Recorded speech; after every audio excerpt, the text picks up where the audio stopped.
Hello everyone. भौतिक विज्ञान की कक्षा में आपका स्वागत है। भौतिक विज्ञान में हम प्रकाश के परावर्तन के बारे में अध्ययन कर रहे थे। पहले वादन यानी कि पहले लेक्चर के अंदर हमने प्रकाश के परावर्तन की परिभाषा, प्रकाश के परावर्तन के नियम और उसके प्रकार के बारे में अध्ययन करा। जो दूसरा लेक्चर था उसमें हमने दर्पण के बारे में अध्ययन करा। आज हम दर्पण के द्वारा प्रतिबिंब कैसे बनते हैं, प्रतिबिंब क्या है, प्रतिबिंब कितने प्रकार के होते हैं, वास्तविक प्रतिबिंब क्या है, आभासी प्रतिबिंब क्या है, इन सब के बारे में अध्ययन करेंगे। तो प्रतिबिंब क्या है, पहले इसके बारे में हम बात करते हैं। किसी वस्तु से दो किरणें चलती हैं और जिस बिंदु पर वे दो किरणें जाकर मिलती हैं या मिलती हुई प्रतीत होती है, उस बिंदु पर उस वस्तु का प्रतिबिंब बनता है। प्रतिबिंब दो प्रकार के होते हैं, एक रियल प्रतिबिंब यानी कि वास्तविक प्रतिबिंब या रियल इमेज, दूसरा वर्चुअल यानी कि आभासी या काल्पनिक प्रतिबिंब। अब ये कैसे बनते हैं और ये क्या होते हैं, इसके लिए सबसे पहले हम बात करते हैं समतल दर्पण के द्वारा जो प्रतिबिंब बनते हैं उनके बारे में। समतल दर्पण के द्वारा दो प्रकार की वस्तुओं के प्रतिबिंब प्रदर्शित किए जा सकते हैं। नंबर एक, अगर कोई बिंदु वस्तु है तो उसका प्रतिबिंब कैसे बनता है, और अगर कोई सीधी वस्तु रखी हुई है तो उसका प्रतिबिंब कैसे बनता है। सबसे पहले हम बात करते हैं बिंदु वस्तु के बारे में। जैसा कि चित्र में दिखाया गया है, चित्र नंबर 1 में एक वस्तु है O, इससे एक किरण चलेगी, दर्पण पर अभिलंब टकराएगी।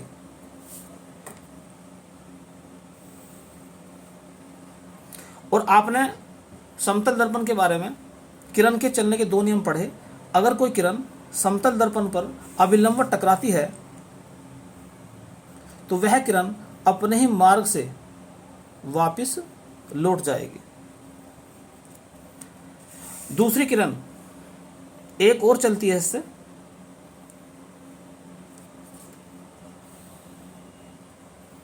और ये परावर्तन का जो नियम है, आपतन कोण बराबर अपवर्तन कोण, परावर्तन कोण, ये अभिलंब खींच दिया मैंने इस पर, जिस वाले बिंदु पर ये किरण टकराई, और ये परावर्तित किरण होगी।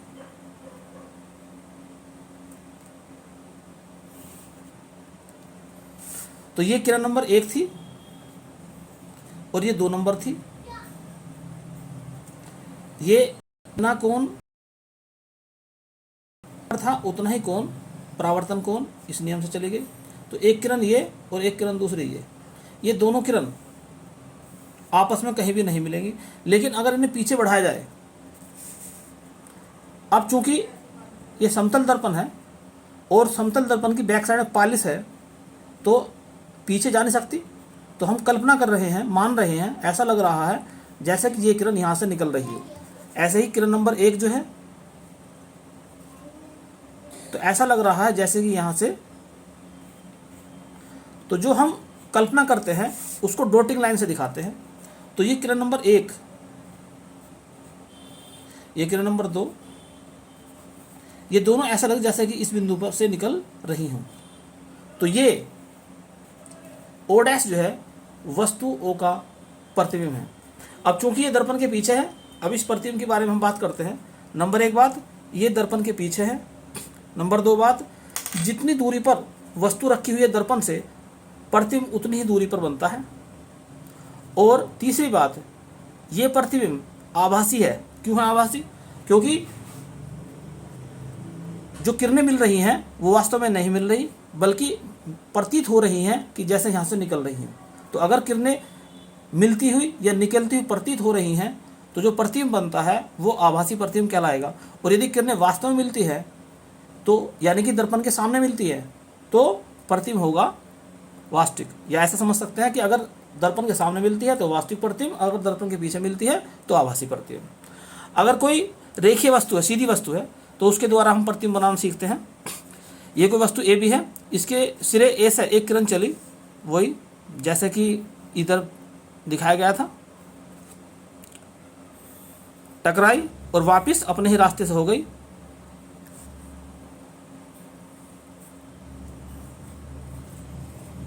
ये भी लगेगा जैसे कि यहाँ कहीं से निकल रही हो पीछे से,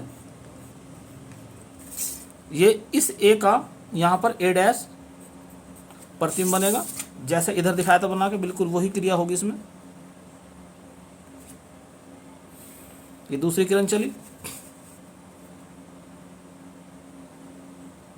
अब परावर्तन के बाद ये कोण, आपतन कोण, ये परावर्तन कोण, तो ऐसे निकल जाएगी, लेकिन ऐसा लगेगा जैसे कि यहाँ से निकल रही हो, तो निकल रही है प्रति दो टिंग लाइन से बनाएंगे इसको। तो ये दूसरे नंबर की किरण थी। इस बिंदु ए का जो प्रतिबिंब बन गया वो ए डैश से बन गया। इसी प्रकार से बिंदु बी का प्रतिबिंब बनाते हैं। एक किरण चली, टकराई और परावर्तित होगी। परावर्तन के नियम का पालन करते हुए, अर्थात जितना कोण यहां पर है अभिलंब खींच रहा है,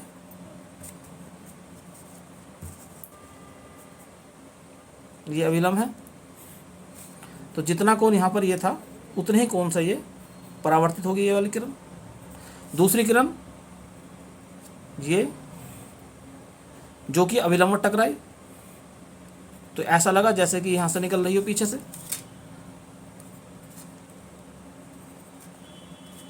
तो दोनों किरणें यहां पर मिली, ये बिंदु बी का प्रतिबिंब बन गया। तो इस प्रकार से हम ये देखते हैं कि रेखीय वस्तु यानी कि सीधी वस्तु का जो प्रतिबिंब बन गया ए डैश बी डैश बना, और इस प्रतिबिंब की क्या विशेषता है? पहली विशेषता दर्पण के पीछे है, दूसरी विशेषता आभासी है, क्योंकि पीछे है तो आभासी है, क्योंकि किरणें वास्तव में नहीं मिली, और तीसरी विशेषता यह है जितनी लंबाई या जितना आकार वस्तु का था उतना ही आकार प्रतिबिंब का है और दर्पण से समान दूरी पर है। जितनी दूरी पर वस्तु रखी हुई है उतना दर्पण से प्रतिबिंब बना है। तो ये बात थी समतल दर्पण के द्वारा प्रतिबिंब किस प्रकार से बनता है। अब हम बात करते हैं अवतल दर्पण के बारे में। अवतल दर्पण के सामने अगर वस्तु रखी हुई है तो उसके द्वारा प्रतिबिंब कैसे बनता है। तो यहां पर 6 कंडीशन हो सकती हैं। नंबर 1, जब वस्तु अनंत पर रखी हो। तो पहले एक लाइन खींचनी सीख लो। एक लाइन सीधी खींची हमने, और इसमें क्या काम करा हमने, पहले 6 सेंटीमीटर ले लिया मैंने, एक दूरी भर ली 6 सेंटीमीटर, एक 6 पे निशान लगाया, एक 3 पे और एक 0 पे, यानी 6 सेंटीमीटर दूरी को 2 भागों में बांट लिया। तो सी एफ और ये पी। फिर प्रकार की नोक जो है सी पर रखी ऐसे, और एक ये पी को मिलाने वाला एक चाप लगा दिया। तो ये एक जो चाप लगा इसके सीधे हाथ की तरफ पॉलिश कर दिया, तो बन गया अवतल दर्पण। सारे चित्र इसी प्रकार से बनाए गए हैं। अब सबसे पहला जो हमारी बात है कि वस्तु रखी हुई है अनंत पर। अनंत का मतलब क्या है, पहला समझने की जरूरत है कि अनंत का मतलब क्या है। अनंत का मतलब यह है कि 2 किरणें आएंगी अनंत से, वो दोनों एक दूसरे के समांतर आएंगी। एक किरण मान लो एफ पे आकर टकराती है,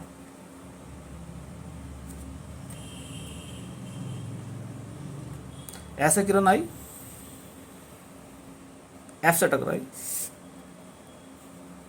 तो जो अवतल दर्पण के अंदर जो हमने नियम बताए थे वो 3 नियम थे अवतल दर्पण के अंदर। ये देखिए, ये 3 नियम बताए थे हमने। नंबर 1 बात, अगर कोई किरण मुख्य अक्ष के समांतर आती है तो दर्पण से टकराने के बाद एफ से गुजर जाती है। यदि कोई किरण एफ से होकर जाती है तो वो समांतर हो जाती है, और यदि कोई सी से होकर जाती है तो अपने ही मार्ग से वापस लौट जाती है। तो यहाँ पर कौन सा नियम लगा कि जो किरण एफ से जा रही है वो समांतर हो जाएगी। तो ये किरण क्या हो जाएगी, मुख्य अक्ष के समांतर हो जाएगी।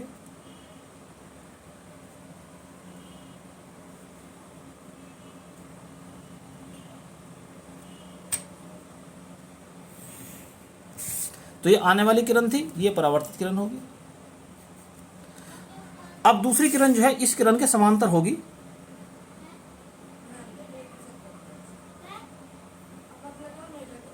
समांतर इसका, इस पहले वाली किरण के समांतर है, ये सी से होकर जाएगी।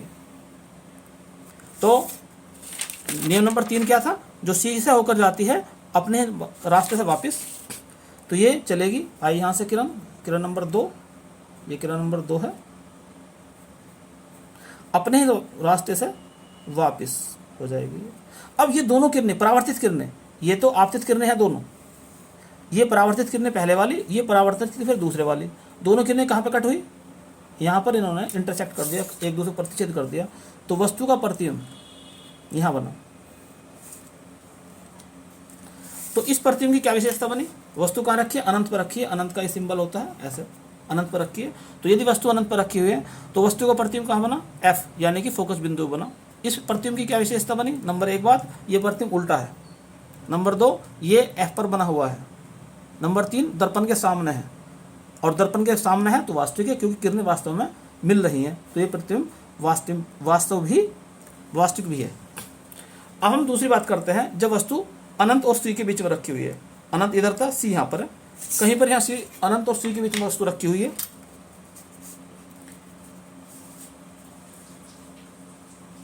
कहीं पर भी रख लो ऐसे। अब 2 किरणें चलेंगी, नंबर 1 किरण मुख्य अक्ष के समांतर, तो जो किरण मुख्य अक्ष के समांतर चलती है, दर्पण से परावर्तन के बाद वो एफ से होकर गुजर जाती है, तो जो मुख्य अक्ष के समांतर चली टकराई और एफ से होकर गुजर गई। नंबर 2 बात, अब दूसरा जो इसमें 3 नियम है, समांतर वाली एफ से गुजरी, जो एफ से जाएगी समांतर हो जाएगी या सी से जाएगी अपने मार्ग से वापस हो जाएगी, तो इन दोनों में से कोई सा भी एक नियम यहाँ लगा सकते हैं। मान लो मैं ये नियम लगा दूं इसमें अगर, कि दूसरी किरण जो चलेगी वो एफ से होकर जाती है, मान लो कोई सा भी नियम लगा सकते थे यहाँ पर, और एफ से जाने के बाद में क्या काम करेगी, समांतर हो जाएगी, लो ये समांतर होगी। अब ये पहली किरण थी, ये परावर्तित किरण, ये आपतित किरण, ये दूसरे वाली किरण, ये आने वाली किरण थी दूसरे नंबर की, टकराई और ये परावर्तित होगी, तो दोनों परावर्तित किरणें कहाँ कट हुई, यहाँ पर मिली, तो वस्तु का प्रतिबिंब यहीं पर बन गया उल्टा। तो इस प्रतिबिंब की क्या विशेषता है, नंबर 1 बात, ये प्रतिबिंब उल्टा है, वस्तु से छोटा है, दर्पण के सामने है, और अगर सामने है तो वास्तविक है, अर्थात दोनों किरणें वास्तव में मिल रही हैं, ये इस प्रतिबिंब की विशेषता होगी। अब हम बात करते हैं, जब वस्तु सी पर रखी हो, वक्रता केंद्र, यहां पर वस्तु रख देंगे हम,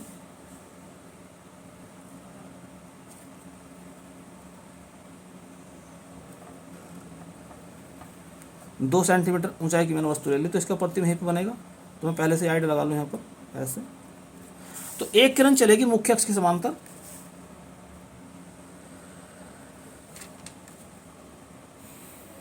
तो जो किरण मुख्य अक्ष के समांतर चलती है, दर्पण से परावर्तन के बाद वो एफ से होकर गुजर जाती है,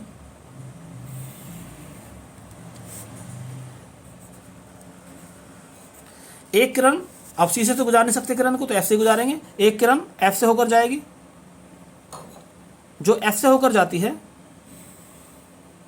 वो मुख्य अक्ष के समांतर हो जाती है, तो ये दूसरे नंबर की किरण थी, परावर्तित किरणें, ये पहली परावर्तित किरण, ये दूसरी परावर्तित किरण, दोनों कहाँ मिली, यहाँ पर, यानी कि सी पर ही मिली, तो प्रतिबिंब जो बन गया उल्टा बन गया यहाँ पर। तो इस प्रतिबिंब की क्या विशेषता है, नंबर 1 बात, ये वस्तु के बराबर है, जितनी लंबाई वस्तु की है उतनी ही लंबाई प्रतिबिंब की है, नंबर 2 उल्टा है, दर्पण के सामने है, और वास्तविक तो सारे हैं ही है क्योंकि किरणें वास्तव में मिल रही हैं, तो ये प्रतिबिंब भी वास्तविक है और दर्पण के सामने है। अब हम बात करते हैं, जब वस्तु जो है सी और एफ के बीच में रखी हुई कहीं भी,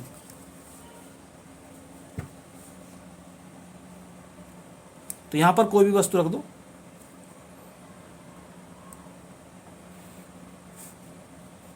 तो पहला नियम, एक किरण मुख्य अक्ष से समांतर चलती है, जो समांतर चलती है वो एफ से होकर गुजर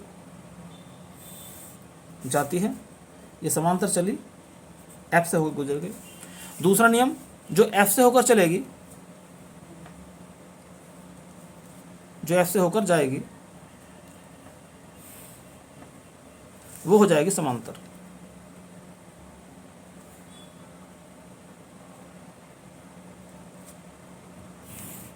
ऐसे। तो पहली किरण ये थी, दूसरी ये, तो दोनों परावर्तित किरणें इस बिंदु पर मिली, तो वस्तु का प्रतिबिंब जो है यहाँ पर बन गया। तो सोचिए जरा कि प्रतिबिंब की क्या विशेषता है। नंबर 1 बात, वस्तु से बड़ा है। नंबर 2 बात, उल्टा है। नंबर 3, दर्पण के सामने है, अर्थात वास्तविक है। अब बात नंबर 5 चलती है। जब वस्तु F पर रखी हो, अब ये दो जो पॉइंट है बड़े ही महत्वपूर्ण है, इन पर जरा ध्यान देना विशेष रूप से। तो वस्तु कहाँ पर रखी हुई है? F पे।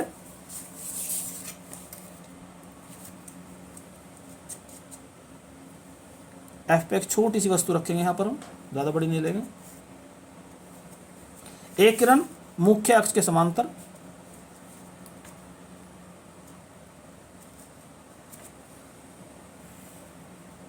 जो मुख्य अक्ष के समांतर चलती है वो कहाँ से निकल जाती है? F से होकर गुजर जाती है।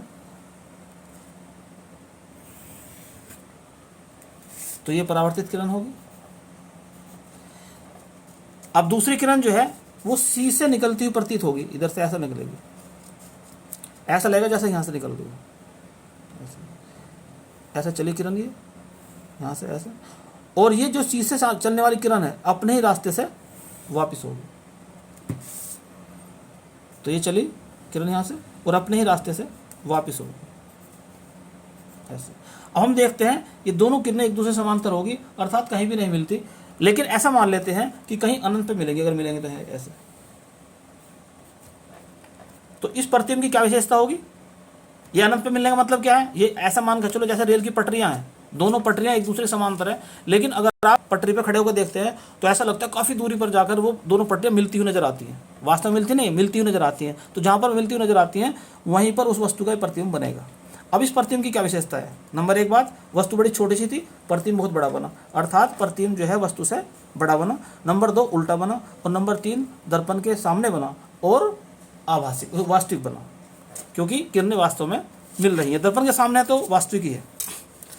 अब सबसे जो इम्पोर्टेंट बात है उस पर बात करते हैं। अगर वस्तु रखी हो F और P के बीच में, यहाँ वस्तु रखी है,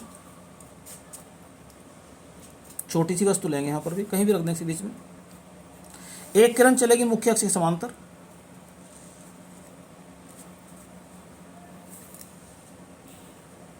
जो किरण मुख्य अक्ष के समांतर चलती है, दर्पण से परावर्तन के बाद वो F से होकर, यानी कि फोकस बिंदु F से होकर गुजर जाती है। दूसरी किरण C से होकर जाएगी, ऐसा लगेगा C से निकल रही है, तो यहाँ से ऐसा जाएगा होकर और अपने ही रास्ते से, मार्ग से वापस हो जाएगी। तो ये चली किरण और अपने ही रास्ते से वापस। तो आप देखते हैं कि इन दोनों किरणों के बीच का फासला लगातार बढ़ता जा रहा है, अर्थात ये अनंत पर भी जाकर नहीं मिल सकती। लेकिन अगर इन्हें पीछे बढ़ा दिया जाए, दोनों किरणों को आप पीछे बढ़ाएंगे तो डॉटिंग लाइन से, याद रखना, दर्पण के पीछे डॉटिंग लाइन यानी कि काल्पनिक। दूसरी किरण को बढ़ाओ पीछे,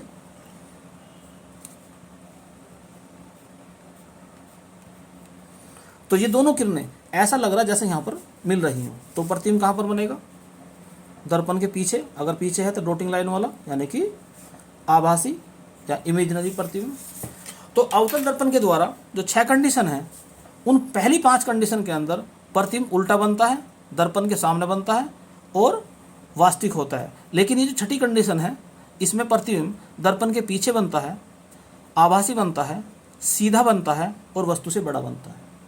इसी का उपयोग हम करते हैं, जो मैंने इससे पहले लेक्चर में आपसे क्वेश्चन पूछा था कि हजामत यानी कि शेविंग करने के लिए किस दर्पण का उपयोग करना चाहिए।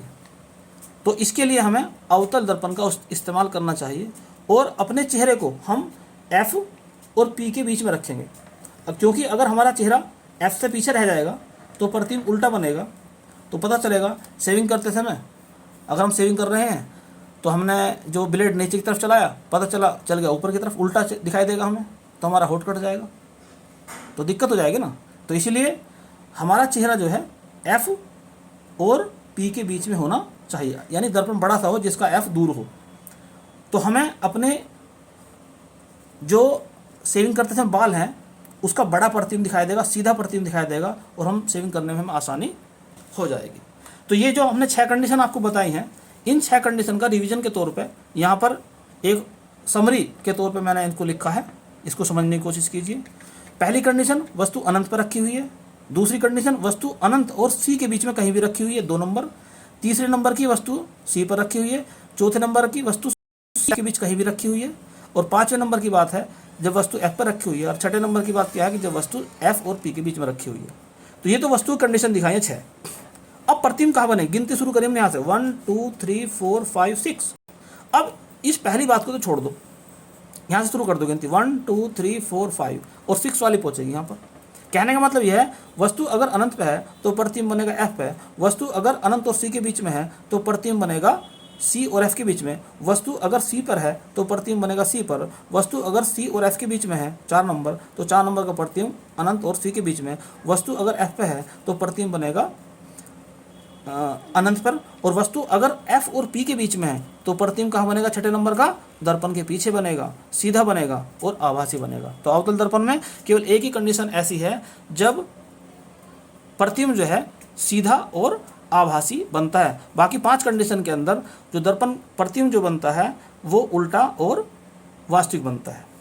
अब एक तो यूज मैंने आपको सिखा दिया इस दर्पण का यूज कि सेविंग करने में इसका यूज कर सकते हैं। एक दूसरा यूज भी है अवतल दर्पण का, वो कैसे, जो वाहन हमारे चाहे मोटरसाइकिल हो, कार हो, ट्रेन हो, बस हो, इनकी जो हेडलाइट है इनके अंदर भी एक अवतल दर्पण होता है, और जो बल्ब होता है वो एफ पर रखा रहता है, बल्ब का रखा रहेगा एफ पर। और जैसे कि मैंने आपको पहले बताया था कि जो किरण एफ से चलती है वो परावर्तन के बाद मुख्य अक्ष के समांतर हो जाएगी। अब मान लीजिए यहाँ से कोई किरण चली ऐसे, तो क्या हो जाएगा, ये समांतर। दूसरी किरण कोई चली तो क्या हो जाएगी, ये भी समांतर। तीसरी कोई किरण चली क्या हो जाएगी, ये भी समांतर। चौथी कोई किरण चली तो ये भी क्या हो जाएगी, समांतर। तो क्या रिजल्ट निकला आपके सामने, इससे रिजल्ट ये निकला कि अगर बल्ब एफ पे रखा हुआ है तो प्रकाश की किरणों का एक बीम पड़ेगा लंबा, और ये बहुत दूर तक देख सकते हैं। तो जो जितने वाहन हैं उन सब के जो हेडलाइट है उसके अंदर अवतल दर्पण का इस्तेमाल होता है, और बल्ब जो होता है वो फोकस बिंदु एफ पर होता है। तो ये बात रही अवतल दर्पण के बारे में। अब हम बात करते हैं उत्तल दर्पण के बारे में। जो हमारा उत्तल दर्पण है इसके द्वारा प्रतिबिंब बनने के नियम मैंने आपको बताया था, 3 नियम थे इसके भी। जो किरण मुख्य अक्ष से समांतर चलती है वो एफ से निकलती हुई प्रतीत होती है, और जो किरण एफ की तरफ जाती हुई प्रतीत होती है वो परावर्तन के बाद मुख्य अक्ष से समांतर हो जाती है। और तीसरा नियम बताया था, जो किरण सी की ओर जाती हुई प्रतीत होती है, वक्रता केंद्र सी की ओर जाती हुई प्रतीत होती है, वो अपने रास्ते से वापस चली जाती है। चलिए अब देखते हैं। और एक बात और कि यहाँ पर जो फोकस बिंदु है और वक्रता केंद्र है वो सीधे हाथ की तरफ है, यानी कि दर्पण के पीछे है। अब दर्पण के सामने क्या रह गया, दर्पण के सामने केवल 2 ही कंडीशन रहेगी। एक तो कंडीशन ये हुई कि वस्तु जब अनंत पर रखी हो, और दूसरी कंडीशन ये हुई कि जब वस्तु अनंत और पी के बीच कहीं भी रखी हुई हो। तो अनंत वाली क्या बात बताई थी मैंने आपको अभी, अनंत का मतलब होता है कि 2 किरणें आएंगे समांतर। तो यहाँ पर भी अनंत वाली कंडीशन में 2 किरणें समांतर आई हैं, ये 2 किरणें।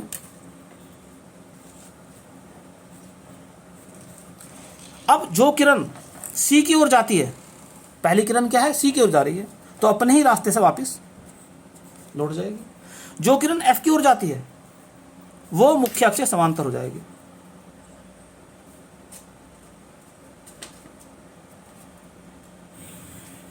तो परावर्तित किरणें कौन कौन सी है, एक तो ये है परावर्तित किरण और दूसरी ये है। तो क्या ये किरणें कहीं मिलेंगी, ये आपस में कहीं भी नहीं मिल सकती। लेकिन अगर इन किरणों को पीछे बढ़ाया जाए अगर इसको पीछे बढ़ा दिया जाए,